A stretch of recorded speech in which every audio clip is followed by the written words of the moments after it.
absolutely looking forward and thrilled to have in the virtual studio today Alan Lazaros, and he is the CEO of Next Level University.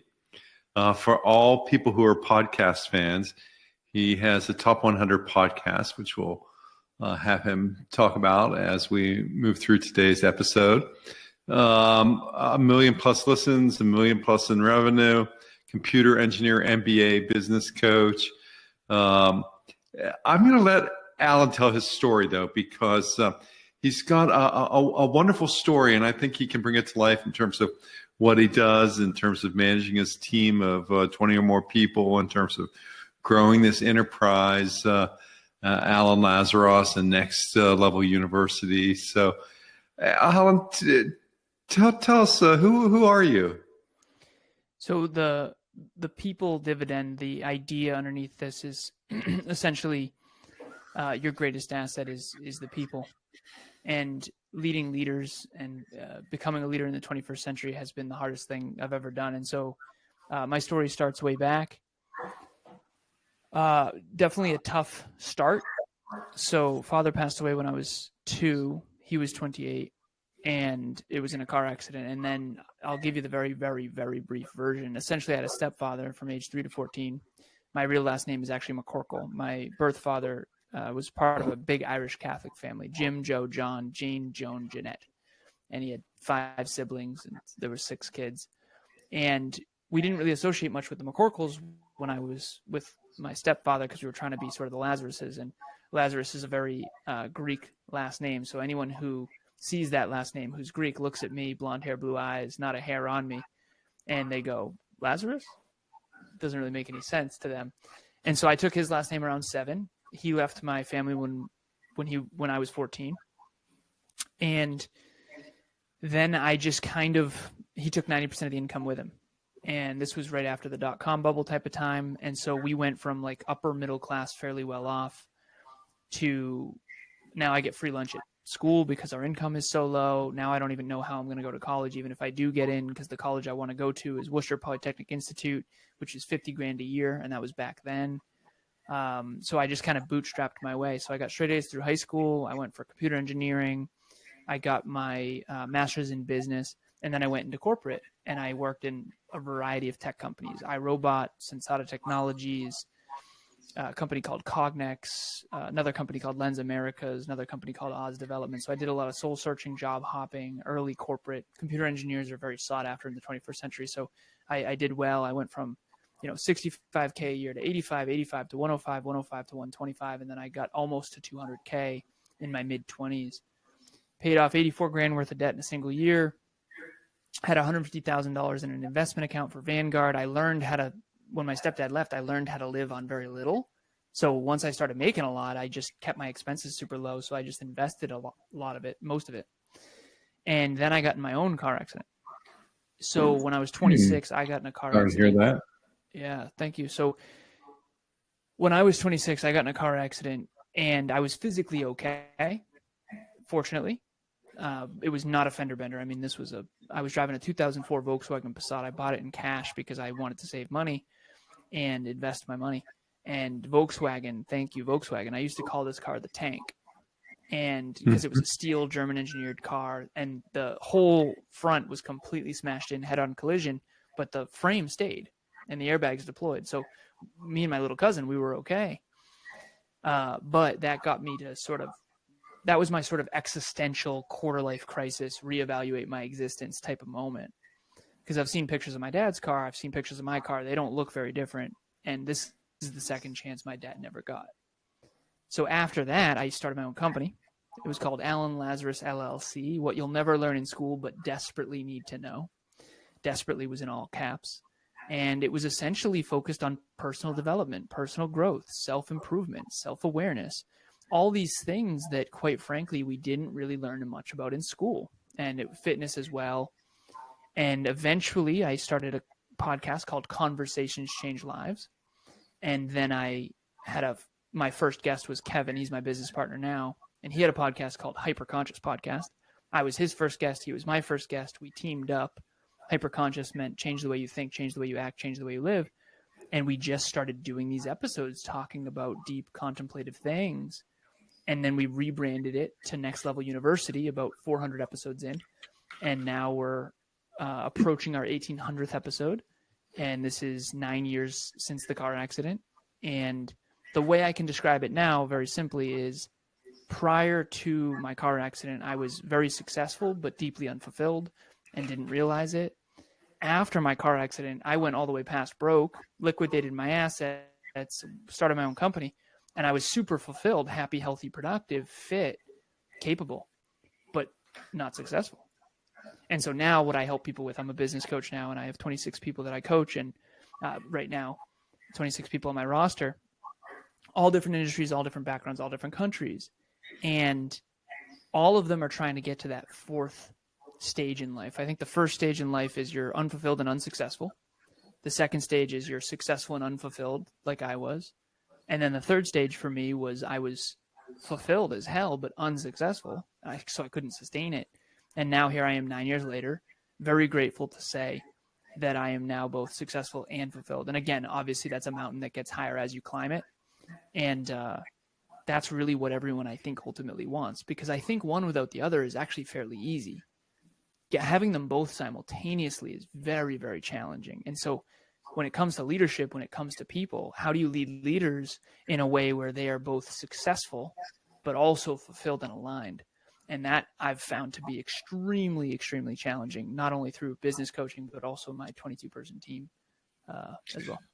What attracted you to public speaking, or what attracts you to public speaking?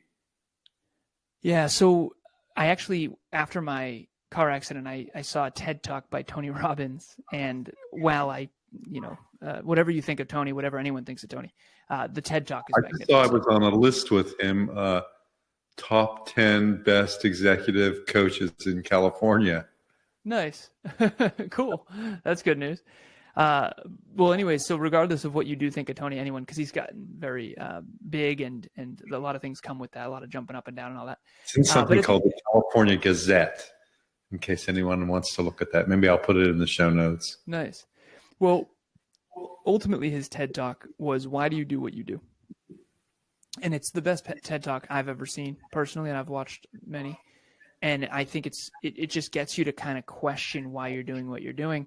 And it really attracted me not only to personal development, self-improvement, personal growth, but it also got me to want to be a speaker as well.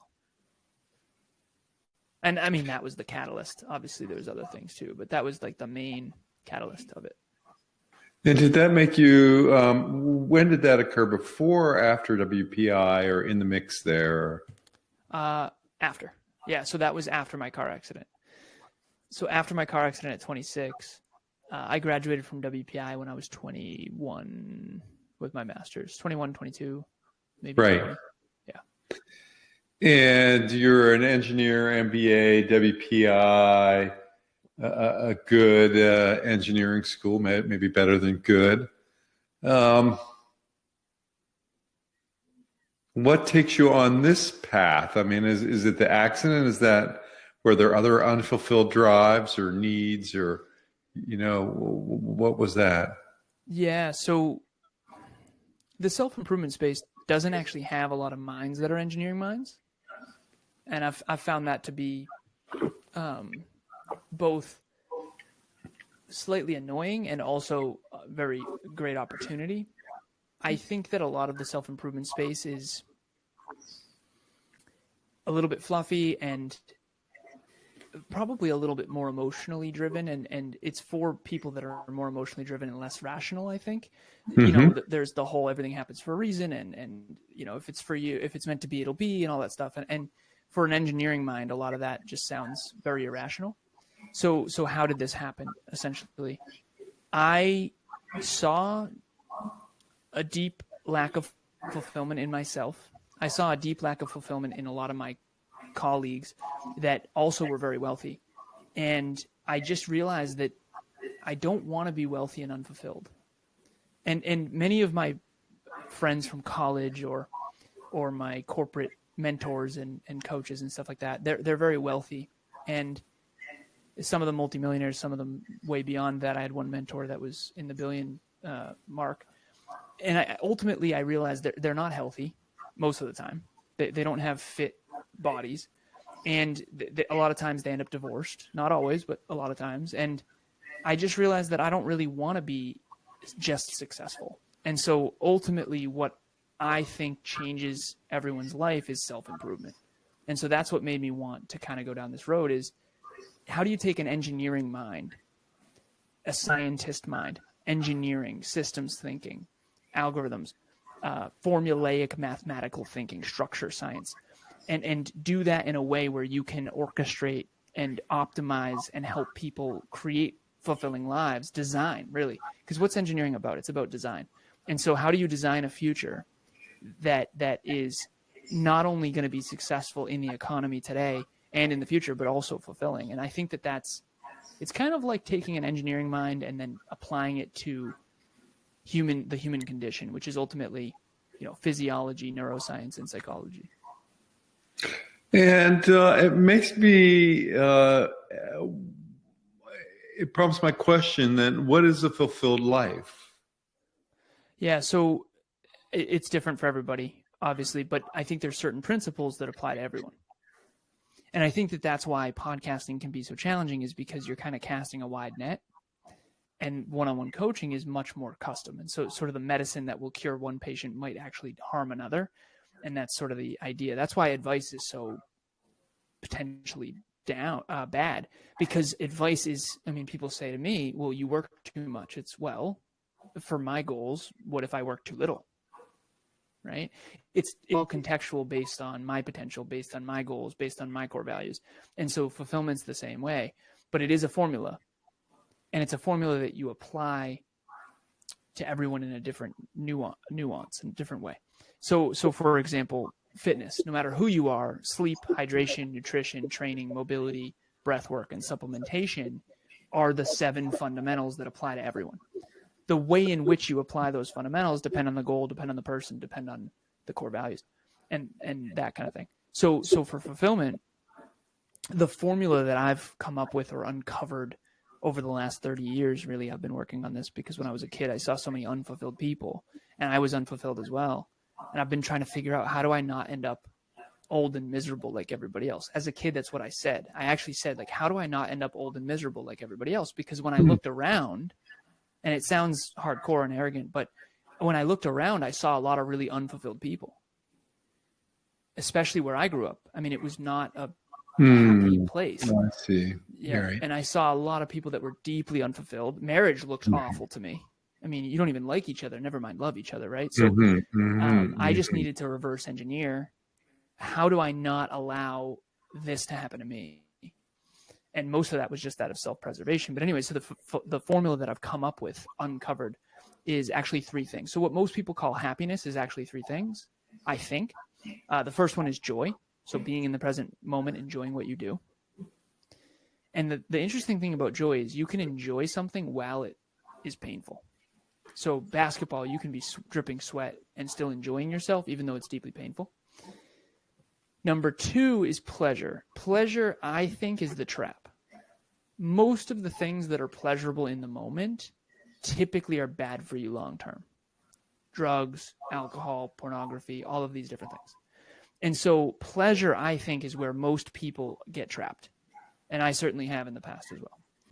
So, and then the third one, and the most important one, and the one that I think we're missing, is fulfillment. We all know what it feels like to be fulfilled. So, for example, this podcast right now, whether I do a good job or not, whether I enjoy it or not, whether it's pleasurable or not, if it's deeply meaningful and I'm in alignment with my core values and goals, it will be fulfilling. And so I think that fulfillment is not only longer lasting, but it's also more meaningful. And if you go zoom into fulfillment real quick, there's also a formula for that as well. And how do you describe these core values, Alan? For me, or in general? For you. So my top 3 core values, number 1 is legacy, which is a deep belief in a long-term positive impact far beyond your own life. I think that stems from my dad mostly. And then the second one is rationality, which is just logic and decision-making paradigms that actually makes mathematical sense. And then the third one is candor, And that's the one that I struggle the most with, because typically most people are fairly insecure about their own poor choices. And so when you are hyper rational and very honest with people, it can be very socially dangerous. So the playful thing that I say is, when you're in high school and you're a math mind, engineering mind, and a girl says, "Hey, do I look fat in this?" and you say yes at level 6 out of 10, that doesn't really fly very well. So you kind of learn very young to kind of lock that part of you away and only use it behind the scenes when no one's around, right? So I think a lot of engineers have low self-worth and high self-belief because of that, because socially they're very awkward. But typically, for me, those are the three things that are the main core values. I also have other ones like fitness, things like that. But the main three are legacy, rationality, and candor. Yeah. What are the others? Ultimately, it's mostly just virtues. I try Virtues. Right. Virtues. So courage is a big one. Trying to be courageous, particularly social courage. So just being honest about what I really think, even though it might be very different than the norm. Even in this podcast, there have been a few moments where I've needed to really just speak my truth, even though I know it will potentially trigger someone who's insecure. That kind of thing. So courage would be one of them. Consistency, fitness for sure. Other core values, curiosity. Insatiably curious, like a scientist who needs to understand and wants to understand everything. Work ethic for sure. And here's the thing about core values. I think you more uncover them, and what I've found in my coaching is you uncover them more than you choose them. That's the interesting thing, because there are some people that think I work too hard and some people that I think are lazy. The truth is they just don't have the core value of work ethic like I do. Maybe they didn't need it growing up, or maybe they didn't develop it, or maybe it was inherent. I don't know. But at the end of the day, I think being in alignment with your core values and your goals is typically where fulfillment ultimately is a byproduct of. Yeah, I guess this is where I'm always, in this regard, a behavioralist, and thinking, it's not necessarily your intentions.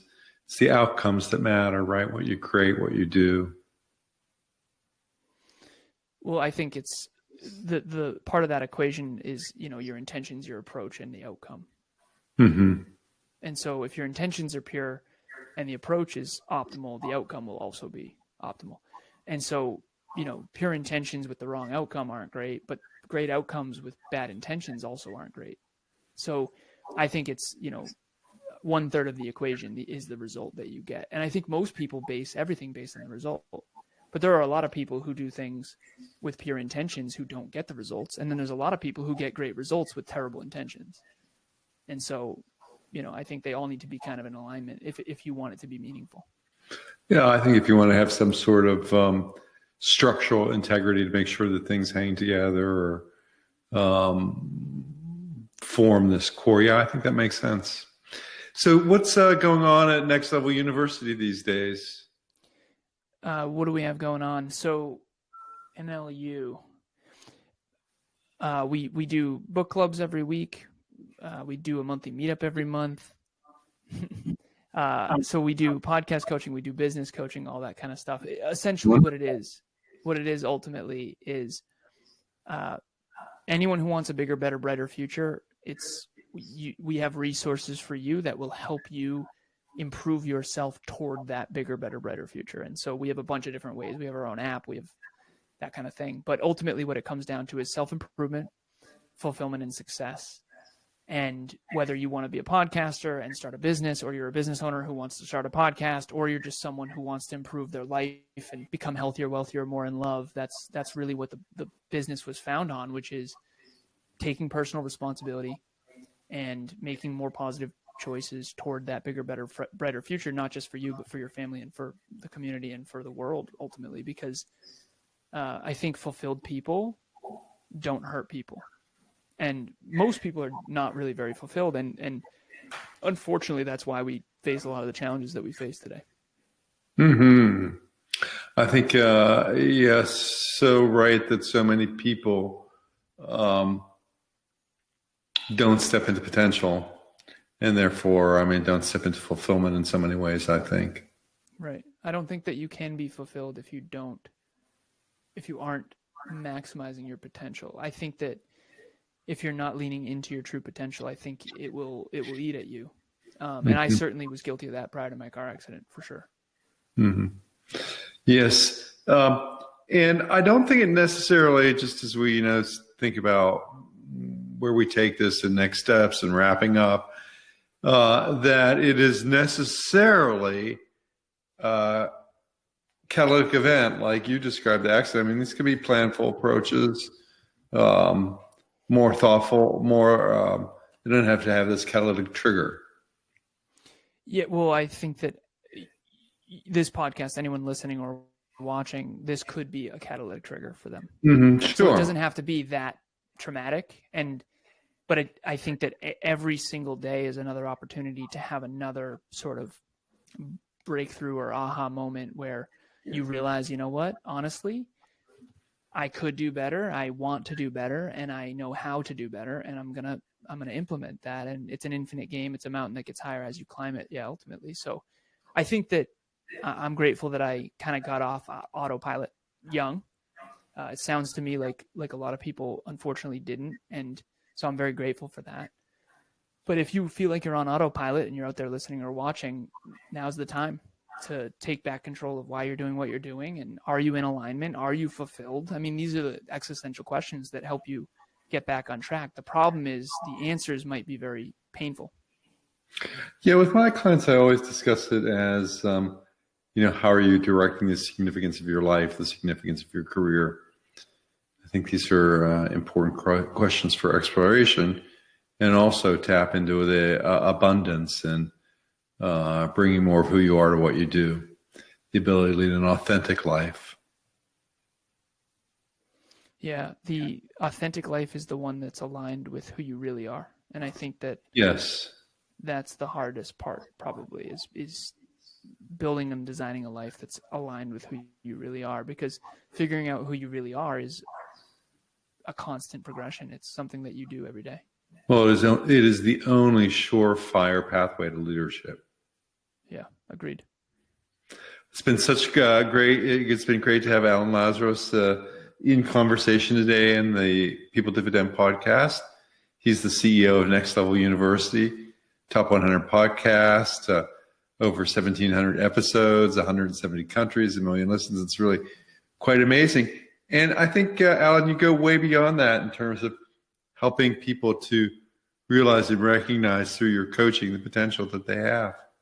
Thank you. That is my main purpose, I think, is I have it written in the corner of my office to maximize my own unique potential and help others do the same. So I hope I did that today. That was my only main thing, is if I can help people consider their own potential, unique potential, and help them amplify and maximize toward that, I think the world will be a better place. We can accomplish a lot. So I appreciate it. Again, so thank you again, Alan. And until the next episode of the People Dividend, stay well.